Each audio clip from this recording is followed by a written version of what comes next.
تازه خبر افغان ولسمشر بالاخره له اسلام آباد څخه خپل سفیر او ډیپلوماتان کابل ته راوغوښتل.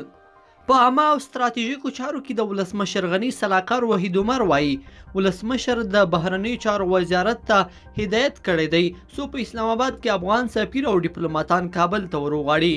ښاغلی عمر زیاتوي جمهور رئیس بهرنیو چارو وزیر ته هدایت ورکړی چې تر څو د پاکستان حکومت د افغانستان د سفیر د لور برمته کوونکي په جزا نه وي رسولي او په هغه هیواد کې د افغان سفیر او ډیپلوماتانو امنیت خوندیتوب نه وي تضمین شوی په اسلام آباد کې افغان سفیر او ډیپلوماتان د کابل ته راوغوښتل شي.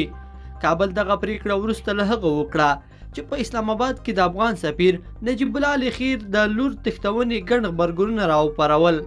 دې مسلې په افغانستان کې سخت غبرګونونه پارولي دي او په ټولو سیاسي شورو په پاکستان کې د افغاني نجلۍ په وړاندې دغه کړنه غیر انساني بللې او د عاملینو د نیولو غوښتنه یې کړې ده. ځینې نړیوالو سیاسي او د بشري حقوقو په برخه کې فعالو څیرو دا پیښه له شرمه ډکه بللې ده او پاکستان د بشري حقوقو په نقض تورن کړی دی. په همدې حال کې ګڼ شمېر کسانو نن په کابل کې د پاکستان سفارت مخته او په جلال آباد کې د ننګرهار ولایت مقام مخته په اسلام آباد کې د افغانستان د سفیر د لور تښتونې په اعتراض کې لاریون وکړ. په لاریون کې ځوانانو او د مدني ټولنو فعالانو برخه اخیستې وه او د پاکستان پر ضد شعارونه ورکول. لاریون کوونکو د عاملینو د جدي محاکمې غوښتنه وکړه او پر پاکستان یې غږ وکړ چې د دې پیښې عاملین د توقیف او په سزا ورسوي.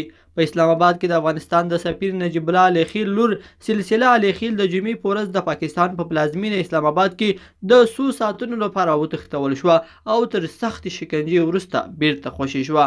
لیدونکو په دې هیله چې دا مطلب مو تر پایه لیدلی وي، که مو دغه ویډیو خوښه شوې ویډیو لایک کړئ او چینل سبسکرایب کړئ. تر بیا ښه وخت.